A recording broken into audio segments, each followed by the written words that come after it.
ఎన్.టి. Ramarao junior జననం మే 20 1983 NTR junior అని కూడా పిలుస్తారు. తెలుగు సినిమాలో పనిచేసే ఒక భారతీయ నటుడు మరియు టెలివిజన్ వ్యక్తి. అతను 30 చిత్రాలలో నటించాడు మరియు 3 ఫిల్మ్ఫేర్ అవార్డులు, 2 నంది అవార్డులు మరియు 2 SIIMA అవార్డులను అందుకున్నాడు. 1991లో తన తాత ఎన్.టి. రామారావు రచించి, దర్శకత్వం వహించి, నటించిన బ్రహ్మర్షి విశ్వామిత్ర చిత్రంలో ఎన్టీఆర్ తొలిసారిగా బాలనటుడిగా కనిపించాడు. అతను 1997లో పౌరాణిక చిత్రం రామాయణంలో రాముడిగా నామకరణ పాత్ర పోషించాడు. 2001లో నిన్ను చూడాలని చిత్రంతో ఎన్టీఆర్ అడల్ట్ హీరో నటుడిగా అరంగేట్రం చేశాడు. అదే సంవత్సరం ఎస్. రాజమౌళి దర్శకత్వం వహించిన స్టూడెంట్ నెం. 1 చిత్రంతో ఆయన తన కెరీర్లో కొత్త పుంతలు తొక్కారు. అదే సంవత్సరం విడుదలైన సుబ్బు ప్రేక్షకులను ఆకట్టుకోలేకపోయినప్పటికీ 2002లో ఆయన నటించిన యాక్షన్ చిత్రం ఆది బాక్సాఫీస్ వద్ద భారీ విజయాన్ని సాధించింది.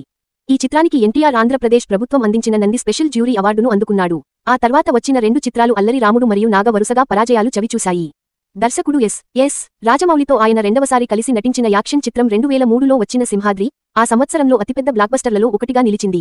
ఈ చిత్రంలో ఎన్టీఆర్ దయగల వ్యక్తిగా, హింసాత్మక గతాన్ని కలిగి ఉన్న సింహాద్రిగా కనిపిస్తారు. 2004లో పూరి జగన్నాథ్ దర్శకత్వం వహించిన ఆంధ్రావాలా చిత్రంలో ఎన్టీఆర్ ద్విపాత్రాభినయం చేశారు. ఈ చిత్రం ప్రేక్షకుల అంచనాలను అందుకోలేకపోయింది మరియు బాక్సాఫీస్ వద్ద ఘోరంగా పరాజయం పాలైంది. అదే సంవత్సరం విడుదలైన సాంబా మంచి స్పందనను పొందింది. కానీ అతని తదుపరి చిత్రాలు నా అల్లుడు, నరసింహుడు మరియు అశోక్ వరుసగా పరాజయాలు చవిచూశాయి. 2006లో ఎన్టీఆర్ రాఖీ చిత్రంలో నటించారు. ఈ చిత్రం సగటు వసూళ్లను సాధించినప్పటికీ, ముఖ్యంగా క్లైమాక్స్ సన్నివేశంలో అప్రమత్తంగా మారిన అమాయక వ్యక్తిగా అతని నటన బాగా ప్రశంసించబడింది. 2007లో ఎన్టీఆర్ సోషియో ఫాంటసీ చిత్రం యమదొంగ కోసం దర్శకుడు ఎస్. రాజమౌళితో కలిసి తన 3వ సహకారాన్ని చేశాడు. ఈ చిత్రం కోసం నటుడు పూర్తిగా శరీర పరివర్తన చెందాడు మరియు అదనపు కిలోలు తగ్గించుకున్నాడు. ఈ చిత్రం దాని ప్రత్యేకమైన కథ మరియు నటనకు ప్రశంసలు అందుకుంది మరియు ఆ సంవత్సరం అతిపెద్ద విజయాలలో ఒకటిగా నిలిచింది. ఈ చిత్రానికి ఎన్టీఆర్ తన మొదటి ఫిల్మ్ఫేర్ తెలుగు ఉత్తమ నటుడి అవార్డును గెలుచుకున్నాడు. 2010లో ఎన్టీఆర్ రధుస్ మరియు బృందావనం అనే 2 చిత్రాలలో నటించాడు. 2 విజయవంతమైన చిత్రాలు మరియు తెలుగు పాప్ సంస్కృతిలో అంతర్భాగంగా మారాయి. తరువాతి కొన్ని సంవత్సరాలలో ఎన్టీఆర్ అనేక చిత్రాలలో నటించాడు, ముఖ్యంగా ఊసరవెల్లి మరియు బాద్షా. అతని తదనంతర చిత్రాలు రామయ్య వస్తావయ్య మరియు రభస బాక్సాఫీస్ వద్ద విఫలమయ్యాయి. ఇవి ప్రేక్షకులు మరియు అతని అభిమానులు ఇద్దరికీ సమానంగా స్పందనను పొందాయి. దీనికోసం ఎన్టీఆర్ తీవ్ర నిరాశ చెందాడు మరియు తన అభిమానులను మరింత కష్టపడి పనిచేస్తానని వాగ్దానం చేశాడు. 2015లో ఎన్టీఆర్ దర్శకుడు పూరి జగన్నాథ్తో కలిసి టెంపర్ అనే యాక్షన్ చిత్రంలో తన 2వ సహకారాన్ని అందించాడు. ఇది నటుడికి చాలా అవసరమైన పునరాగమనాన్ని ఇచ్చింది. ఈ చిత్రంలో అతను అవినీతిపరుడైన పోలీసు అధికారిగా నటించాడు.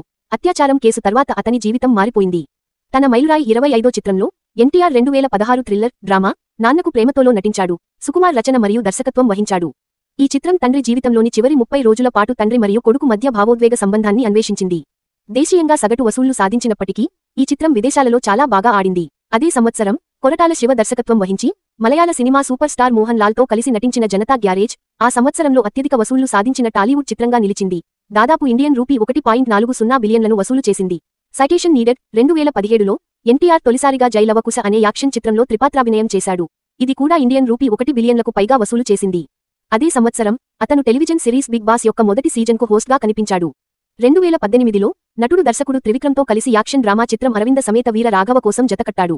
ఈ చిత్రంలో 2 పోరాడుతున్న గ్రామాల మధ్య రక్తపాతాన్ని అంతం చేయాలని నిర్ణయించుకునే యువకుడిగా ఎన్టీఆర్ నటించాడు. ఈ చిత్రానికి సానుకూల స్పందన లభించింది. ఎన్టీఆర్ నటనకు మంచి స్పందన లభించింది. 2021లో NTR who wants to be a millionaire యొక్క తెలుగు వెర్షన్ అయిన ఎవరు మీలో కోటీశ్వర్లు గేమ్ షోకు హోస్ట్గా టెలివిజన్లోకి తిరిగి వచ్చాడు. దర్శకుడు ఎస్. రాజమౌళితో తన 4వ సహకారంలో ఎన్టీఆర్ పీరియాడికల్ యాక్షన్ చిత్రం RRR లో భారతీయ విప్లవకారుడు కొమరం భీం పాత్రను పోషించాడు. ఈ చిత్రం ప్రపంచవ్యాప్త దృగ్విషయంగా మారింది. భారతదేశం మరియు విదేశాల నుండి ప్రశంసలు అందుకుంది. కొమరం భీంగా ఎన్టీఆర్ నటనను ప్రేక్షకులు మరియు విమర్శకులు ప్రశంసించారు. అతను తన మొదటి చిత్రం RRR కోసం స్క్రిప్ట్ను జాగ్రత్తగా ఖరారు చేశాడు మరియు దేవర పార్ట్ 1 కోసం జనతా గ్యారేజ్ తర్వాత కొరటాల శివతో కలిసి పనిచేశాడు. ఇది మిశ్రమ సమీక్షలతో ప్రారంభమైంది కానీ భారీ వాణిజ్య విజయాన్ని సాధించింది. వార్ 2019కి సీక్వెల్ అయిన వార్ 2తో అతను హిందీ సినిమా రంగ ప్రవేశం చేయబోతున్నాడు. ఇందులో అతను హృతిక్ రోషన్తో కలిసి నటించాడు. ఈ చిత్రం YRF స్పై యూనివర్స్లో భాగం. అతని తదుపరి చిత్రం తాత్కాలికంగా #NTRNEALకి ప్రశాంత్ నీల్ దర్శకత్వం వహిస్తాడు. ఆ తర్వాత అతను దేవర పార్ట్ 2 షూటింగ్లో పాల్గొంటాడు.